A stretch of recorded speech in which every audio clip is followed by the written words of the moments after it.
इस वक्त की बड़ी खबर आपको बता रहे हैं। लखनऊ के बाद अब कुशीनगर से आईएसआई से जुड़े संदिग्ध आतंकी को यूपी एटीएस ने गिरफ्तार कर लिया है।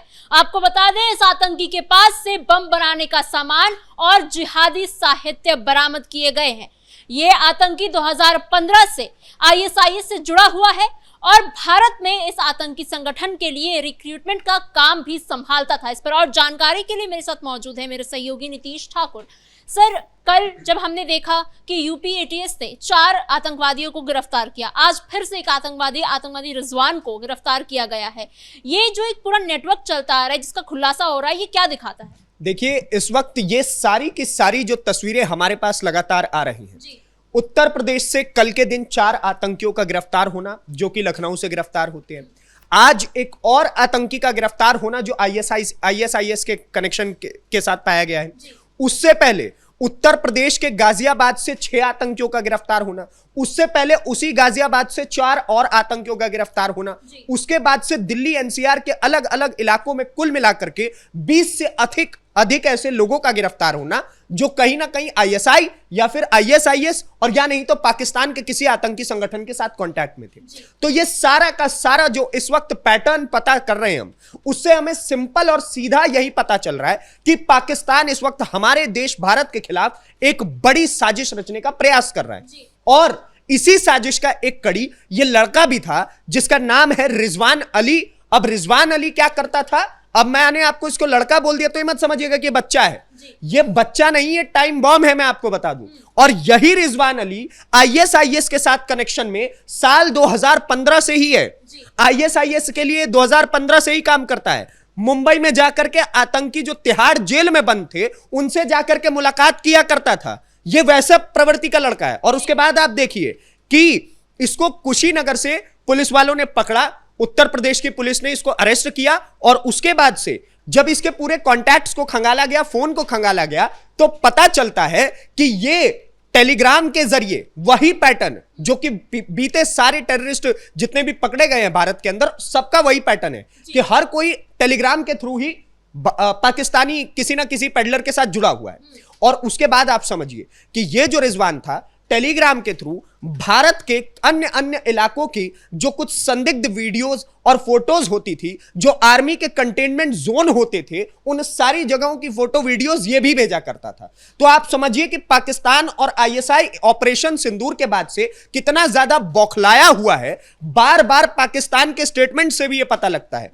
3 दिन पहले का ख्वाजा आसिफ का स्टेटमेंट है कि हम भारत के ऊपर हमला करेंगे। उसके बाद कल फिर वो कहता है कि हम भारत के कोलकाता पे हमला करेंगे। और अब वो डायरेक्ट हमसे वॉर नहीं कर सकते हैं। पाकिस्तान अपनी हैसियत समझ चुका है कि हम इनसे 48 में लड़े पिटे, 65 में लड़े पिटे, 71 में लड़े पिटे और उसके बाद 99 में लड़े पिटे, ऑपरेशन सिंदूर में ये पीट के चले गए। तो इनसे लड़ने की, डायरेक्ट वॉर फ्रंट पे आने की हमारी हैसियत नहीं है। तो क्यों ना हम एक एक्स फैक्टर के थ्रू, आतंकवाद के थ्रू भारत को तबाह करे। और उसी में इसको भी हायर किया गया था। कुशीनगर से जब यह पकड़ा गया है तो इसके जब घर को खंगाला गया तो मालूम पड़ता है कि ये कई ऐसे संदिग्ध हथियार इसके घर में पाए गए हैं। और उसके बाद कई तालीमी किताब जो ये बोलती है कि जा करके भारत में गजवाए हिंद फैलाना है, जो इनका सो कॉल्ड मेन टारगेट है, उसी गजवाए हिंद के लिए ये काम कर रहा था। और इन लोगों का माइंड वॉश करके पाकिस्तान इस्तेमाल कर रहा है और ये लोग अपने देश के खिलाफ गद्दारी कर रहे हैं। लेकिन पाकिस्तान भी अब अपनी हैसियत समझ रहा होगा कि चाहे हम कितने ही टेररिस्ट इंप्लांट करें, चाहे हम कितना ही कुछ करने की कोशिश क्यों ना करें, लेकिन भारत की एनआईए जो है, नेशनल इन्वेस्टिगेशन एजेंसी जो है, एटीएस जो है, ये सारे के सारे, एंटी टेररिज्म स्क्वाड, ये सारे के सारे जितने भी ऑर्गेनाइजेशंस हैं, हमारे एक एक गुर्गे को पकड़ रहे हैं। पकड़ के उनकी खाल उधेड़ करके यह भी पूछा जा रहा है कि तुम्हारे आसपास के और कितने लोग हैं, उसकी भी जानकारी दो। और वो लोग उगल रहे हैं सच्चाई। ऐसे में ये भी सवाल उठता है, एक टाइमिंग का मैटर आ जाता है कि ऐसा यूपी में ही क्यों किया जा रहा है? कि अगले साल चुनाव आने वाले इस कारण हो रहा है और अभी भारत में 5 राज्यों में इलेक्शन से चुनाव होने वाले हैं। तो क्या इस वजह से इतने ज्यादा आतंकी मतलब गिरफ्तार किए जा रहे हैं अचानक से? देखिए, इसके पीछे का सबसे बड़ा कारण यह है कि एक तरफ तो मुनीर और उसकी जो फौज है, बागड़ बिल्लो की जो फौज है, वो सारे के सारे किस थॉट से काम कर रहे हैं कि कैसे भी करो लेकिन इस मोदी गवर्नमेंट को डाउन करो। पहले प्रायोरिटी पे मोदी और दूसरी प्रायोरिटी पे योगी, क्योंकि भगवा रंग देख करके पूरा पाकिस्तान कांपा हुआ है कि जिस अतीक के थ्रू हजारों मिलियन डॉलर्स जाली नोट पकड़ा करके हम लोग उत्तर प्रदेश के अंदर भेज दिया करते थे, जिस अतीक जैसे गैंगस्टर्स के थ्रू न जाने कितने हजारों करोड़ रुपए के हथियार हम उत्तर प्रदेश में भेज दिया करते थे और हमें कोई पकड़ नहीं पाता था, उस अतीक को निपटा दिया। किसने निपटाया? बाबा योगी आदित्यनाथ। उसके बाद और भी हमारे जितने भी आतंकी सरगना उत्तर प्रदेश के अंदर बैठे हुए थे, उसको किसने निपटाया? तो बाबा योगी आदित्यनाथ। जितने भी हमने मदरसों के नाम पर अपना एक टेररिज्म का एक अड्डा खोल रखा था, 1000 से ऐसे अधिक मदरसे थे जो कि उत्तर प्रदेश सरकार के अंतर्गत रजिस्टर्ड ही नहीं थे, वहां पर आतंकी बिठाए गए थे, तो उसको किसने खत्म कर दिया? तो बाबा योगी आदित्यनाथ। तो 2027 एक बहुत जल्द समय है जब यूपी में इलेक्शन होने वाला है, और इसी इलेक्शन की आड़ में ISIS और पूरा पाकिस्तान पूरे प्रयास में लगा है कि कुछ भी करो लेकिन योगी आदित्यनाथ को हटाओ, किसी की भी सरकार चाहे बना दो, हमें किसी की भी सरकार चलेगी लेकिन योगी आदित्यनाथ की सरकार नहीं चाहिए, क्योंकि इसने हमारे पूरे आतंकी साजिश को खत्म कर दिया है, उत्तर प्रदेश से उखाड़ के फेंक दिया है। इसलिए आपने देखा होगा गाजियाबाद के अलग अलग इलाकों में मस्जिदों के अंदर आतंकी पकड़े जा रहे हैं, और उसके बाद अब इनको बच्चा कहना छोड़ दीजिए। पहली चीज तो 18 20 साल के लड़के फोन चलाते रहते थे पूरे दिन, और उनके मां बाप को लगता था कि कोई काम धंधा नहीं कर रहा है, चलो फोन चला रहा है, छोड़ो ये बात। और वो जाकर के क्या करते थे कि संदिग्ध इलाकों की रील और फोटोज बना करके, आपको पता होगा दिल्ली में एक आर्मी कंटेनमेंट जोन है, वहां के रेलवे स्टेशन पे पहुंच करके ये लोग वीडियोस बनाते थे, फोटोज बनाते थे, और वो भेजा करते थे पाकिस्तान कि कैसे कब आर्मी की कौन सी मूवमेंट हो रही है उसको ट्रेस किया जा सके पाकिस्तान के थ्रू। लाइव सीसीटीवी फुटेज वाले कैमरे लगाए गए थे, यानी कि सीसीटीवी रिकॉर्ड हो रहा है भारत के अंदर और लाइव पाकिस्तान में देखा जा सकता है। क्योंकि आपने मोबाइल फोन्स के जिक्र किया तो मैं ये भी एक सवाल लेना चाहूंगी आपसे कि क्या अब आतंकवाद का जो मॉडल है वो बिल्कुल से बदल रहा है? पहले ये सिर्फ बंदूकों के सहारे होती थी, हथियारों के सहारे होती थी, अब युवाओं के दिमाग पर इस आतंकवाद को बैठाया जा रहा है और फिर सोशल मीडिया से इसको और आगे बढ़ाया जा रहा है। बिल्कुल, ये बहुत लॉजिकल बात है। इसके पीछे का सबसे बड़ा कारण यही है कि आज के समय पर युवा अपना सबसे ज्यादा समय कहीं व्यतीत कर रहा है, तो वो किताबों में नहीं कर रहा है, वो किसी भी चीज में नहीं कर रहा है, वो यूज कर रहा है केवल फोन। और उसी फोन के थ्रू जो ISI के गुर्गे हैं, जो पाकिस्तान में बैठे हैं, जो वहां पे हैंडलर्स बैठे हुए हैं, वो ऐसे लड़कों को जिनके दिमाग में इजीली जहर भरा जा सके, चाहे रिजवान हो, चाहे अहमद हो, कोई भी हो, हर किसी को टारगेट करते हैं, उनसे दोस्ती करते हैं, फिर उनको लालच देते हैं कि इस जगह की इस लोकेशन की वीडियो भेज दोगे तो 5000 रुपए, दूसरे लोकेशन की वीडियो भेजोगे, रेट तय होते हैं प्रॉपर वे में।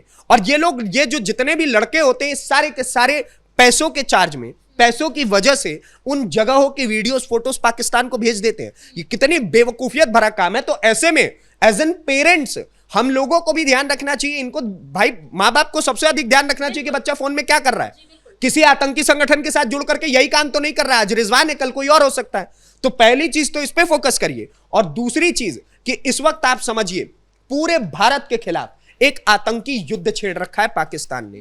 ये आपको मालूम नहीं पड़ रहा है, ये हमें मालूम नहीं पड़ रहा है, आम जनता को मालूम नहीं पड़ पा रहा है, लेकिन हकीकत यह है कि पाकिस्तान हमसे वॉर फ्रंट पे नहीं लड़ सकता, तो नॉर्थ ईस्ट में वो अमेरिका और यूक्रेन के थ्रू 10 और 9 ऐसे नागरिक भिजवाता है जो नॉर्थ ईस्ट को बर्बाद करने की साजिश रचते हैं।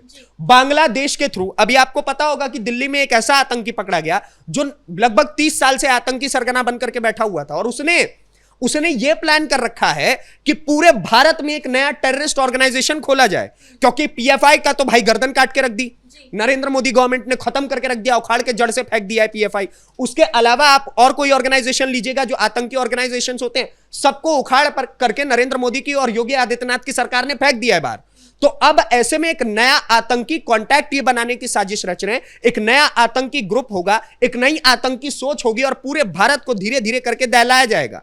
और मैं कह रहा हूं ये बात, आज भी इस बात को आप नोट करके रख लीजिए कि भारत के अंदर जरूर कुछ बड़ा होने वाला है, कोई बड़ी साजिश लगातार रची जा रही है। सर, खबर तो ऐसी भी आई थी कि कल जो 4 आतंकी पकड़े गए हैं और आज ये रिजवान, इन सबको ये काम दिया गया था, ये टास्क दिया गया था कि वो बड़े बड़े मिनिस्टर्स और डिफेंस से जुड़े जो लोग हैं उनके बारे में पता लगाए, उनकी लोकेशंस पता लगाए, यहां तक कि अजीत डोभाल के बारे में भी पता लगाने की बात कही गई थी। देखिए, मतलब पहली बात तो बड़ा हंसी आता है सुन करके कि ये 4-4 दिन पैदा हुए पहले लड़के जो हैं ये अजीत डोभाल के बारे में पता लगाएंगे। सबसे ज्यादा हास्यास्पद तो ये है, पाकिस्तान को भी थोड़ा सोचना चाहिए कि किसको भेज रहा है भाई। लेकिन दूसरी तरफ आप ध्यान दीजिए, ये बहुत बड़ा सिक्योरिटी कंसर्न है, क्योंकि कल जो 4 आतंकी उत्तर प्रदेश में पकड़े गए हैं उनका मुख्य टारगेट, अगला जो सबसे करीबी प्लान था वो ये था कि बृहस्पतिवार को वो लोग लखनऊ के रेलवे स्टेशन को बॉम्ब ब्लास्ट से तबाह करने वाले थे।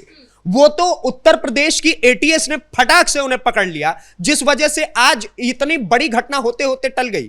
लेकिन ये भी और वो सारे के सारे लखनऊ के अलग अलग इलाकों में, आपको पता होगा लखनऊ प्रदेश की राजधानी है, वहां पे मुख्यमंत्री साहब भी रहते हैं, बड़े बड़े मंत्रियों का, विधायकों का, सांसदों का आवास है वहां पर।